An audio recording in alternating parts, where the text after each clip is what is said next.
Greetings, my name is Ernest Gongora and today we're going to see limiting reagents. As you could see, I have 4 bottles.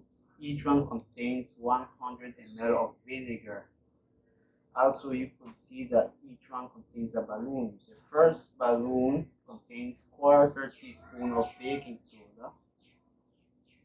The second balloon contains 3/4 teaspoon of baking soda. The third one contains 1.5 teaspoons of baking soda, and the fourth balloon contains 3 tablespoons of baking soda. Therefore, the purpose of this experiment is to determine the limiting reagents when sodium bicarbonate reacts with acetic acid. Therefore, the chemical reaction that will occur is that sodium bicarbonate will react with acetic acid to form sodium acetate, water, and carbon dioxide, as we will see right now.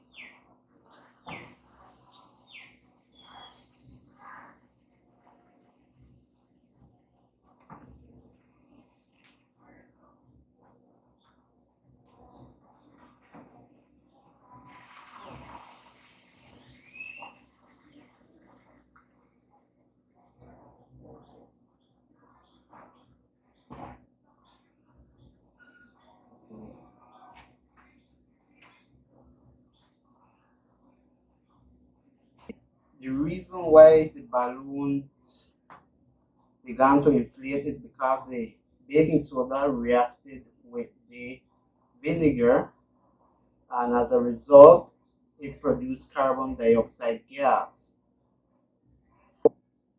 As you can see, all 4 balloons inflated but at a different volume of carbon dioxide. You can see this first one that contained 1/4 teaspoon of baking soda produced little compared to the one that had 3 teaspoons of baking soda. Another thing that you could see is that in the first one it's transparent, while in the fourth one it still has some residue of baking soda. The reasons why all of these were able to inflate is because the baking soda reacted with the vinegar, and as a result it produced carbon dioxide gas. Difference in this would be that here you could see that this one is transparent, while going to this one it still shows residue of the baking soda. Now, if I were to add a 5th bottle containing same 100 ml of vinegar, but this time I would add in a balloon 6 teaspoons of baking soda, I would say that the reaction between them will create more CO2 gases, therefore expanding the balloon more compared to these other ones. But now, if I were to add a 5th bottle now, but this time containing 200 ml of vinegar and a balloon containing 3 tablespoons of baking soda, I would say that there wouldn't be a much production of CO2 gas compared to this bottle containing 100 ml and 3 tablespoons of baking soda. So I will have to say that the reaction between them will produce little to no amount of carbon dioxide gas that would be able to be viewed as a difference between this balloon. So in my opinion, both balloons will have a similar volume of carbon dioxide gas. Now, two calculations are given. The first one is the question: a quarter teaspoon of baking soda, which is an estimate of 1.25 grams.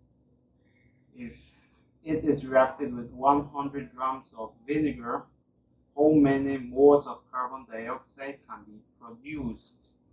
If we go to the chemical equation, as we stated earlier, the reaction was sodium bicarbonate react with acetic acid to form sodium acetate, water, and carbon dioxide. Therefore, we take the 1.25 grams, we times it by 1 mole of sodium bicarbonate, and we divide it by the molecular mass, which will be 84.006. Then we times it by 1 mole of carbon dioxide and divide it by the 1 mole of sodium bicarbonate, which will give us a result of 0.015 moles of carbon dioxide. And therefore, the limited reagent will be the baking soda.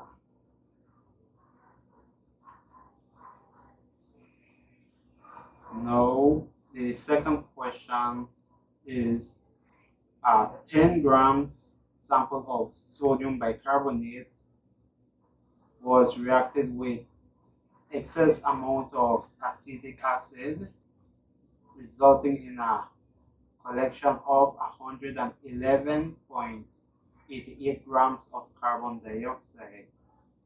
Now, calculate the theoretical yield for this reaction.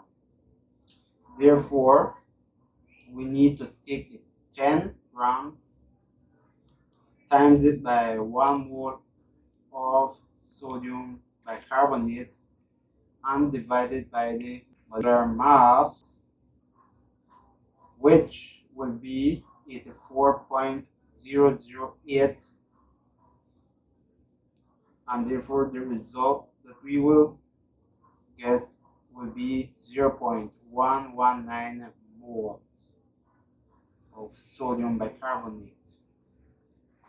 Now, if we take the 111.88 grams that was collected of carbon dioxide, we times it by 1 mole of carbon dioxide, divided by the molecular mass, which would be 44.01, we get a result of 2.542 moles of carbon dioxide.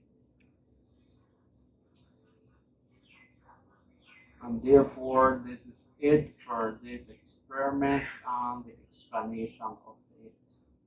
Thank you.